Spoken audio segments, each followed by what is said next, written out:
오늘도 7월 16일 새날을 주신 하나님께 감사드립니다. 히브리 사람의 인사는 샬롬입니다. 다 같이 샬롬. 샬롬입니다. 샬롬은요, 관계의 회복에서 오는 평안입니다. 평안. 그래서 샬롬의 첫 걸음은 하나님과 사람의 관계 회복입니다. 하나님과 사람의 관계 회복이 샬롬, 평안의 첫 걸음입니다. 원로 목사님 살아계실 때 샬롬은 살롬이다. 하나님과 관계가 회복이 되면은 죽을 놈이 아니라 살 놈이 된다. 그래서 샬롬이다. 그렇게 말씀하셨는데 의미가 있습니다. 하나님과 관계가 회복이 되면은 사는 겁니다. 그게 샬롬이라는 말이었습니다. 사람과 하나님 사이에는 원래 죄로 막혀 있었습니다. 죄로 막혀 있으면 참 평안이 없습니다. 그런데 예수의 피로 죄가 무너지고 죄의 담벼락이 허물어지고 마침내 샬롬이 회복이 된 것입니다. 세상 모든 샬롬은 결국은 예수님의 십자가에서 시작됩니다. 오직 예수의 피로, 오직 하나님 은혜로 우리는 샬롬을 누릴 수가 있습니다. 지금 예배하는 여러분들은 샬롬 가운데 거하고 있는 줄로 믿습니다. 예수님의 피가 없었다면 우리에게는 샬롬이 없습니다. 평안이 없습니다. 죄짐에 눌려서 죄 때문에 그 죄에 대한 권세 때문에 꼼짝 못하고 결박이 되어서 자유함이 없이 불쌍한 인생이 되었을 터인데 예수의 십자가 보혈로 우리를 모든 죄의 권세, 죄의 결박, 죄의 호소로부터 완벽하게 자유하게 되어 하나님의 자녀로서의 권세를 영원토록 누리게 된 줄로 믿습니다. 하나님의 은혜로 우리는 지금 샬롬을 누리고 있습니다. 남유다는 지난 6년 동안 참 평안 샬롬이 없었습니다. 아달랴가 모든 왕자를 죽이고 스스로 왕이 되었습니다. 아주 못된 여자입니다. 우상의 연인, 우상의 딸이 왕이 되었으니 샬롬을 찾고 누리기가 불가능했습니다. 그러나 이제 여호야다의 지휘와 백부장들의 헌신으로 감추어졌던, 숨겨 길러졌던 요아스가 새 왕으로 옹립이 됩니다. 새 왕 옹립의 현장을 보면 놀랍습니다.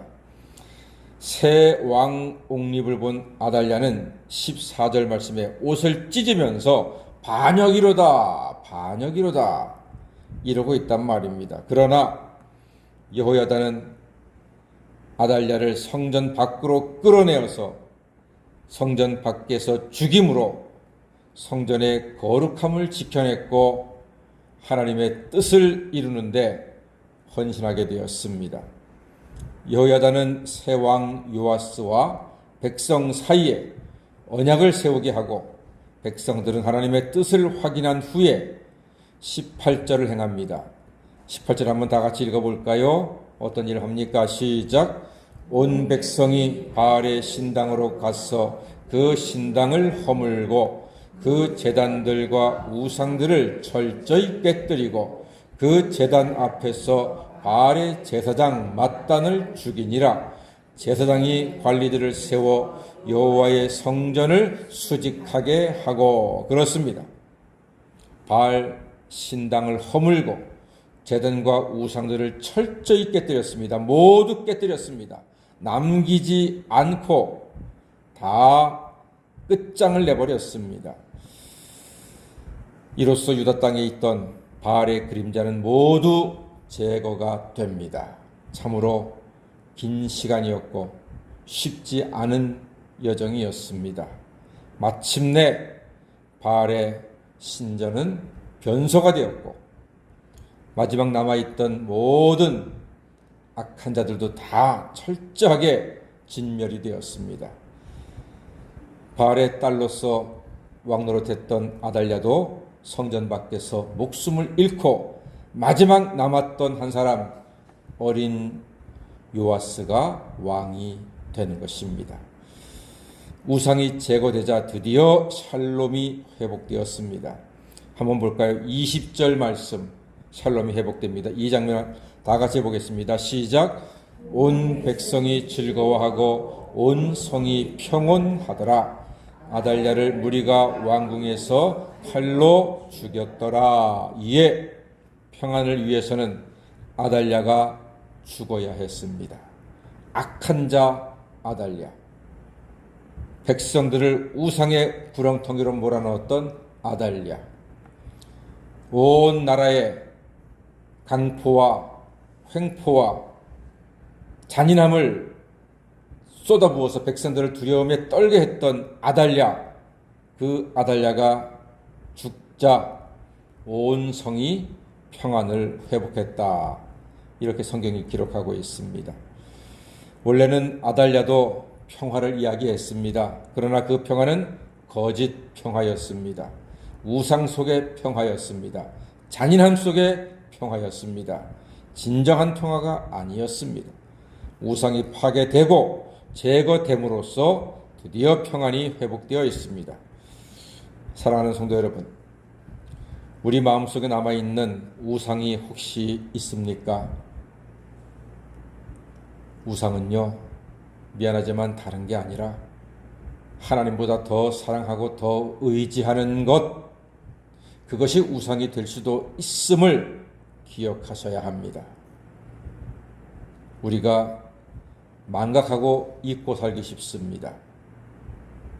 내 마음속에 더 하나님보다 의지하고 더 찾고 더 바라보는 것, 그것이 우상이 될 수 있음을 기억하시고 모든 영광은 하나님께로, 모든 감사와 찬양은 하나님께로만 돌리는 성도가 되시기를 간절히 소망합니다. 남편도 자식도 물질도 권세도 전부 다 하나님이 주셨습니다. 하나님의 선물입니다. 하나님의 선물을 하나님처럼 섬기시면 안 됩니다. 하나님만 섬기시고 좌고 우면하지 아니하고 머뭇머뭇거리지 아니하고 하나님만 바라고 하나님만 찬양하는 하나님의 자녀가 되시기를 간절히 소망합니다. 여호수아처럼 우리와 우리 집은 다 여호와 하나님을 경외하고 예배하겠노라 선언하시는 성도가 되셔야 합니다. 그러므로 이제는 세상에서 얻을 수 없는 참 평안을 회복하시고 누리는 복된 성도가 되셔서 늘 감사와 평안으로 샬롬으로 살아가시는 새벽 성도가 다 되시기를 주의 이름으로 간절히 축원합니다. 아멘. 기도하겠습니다.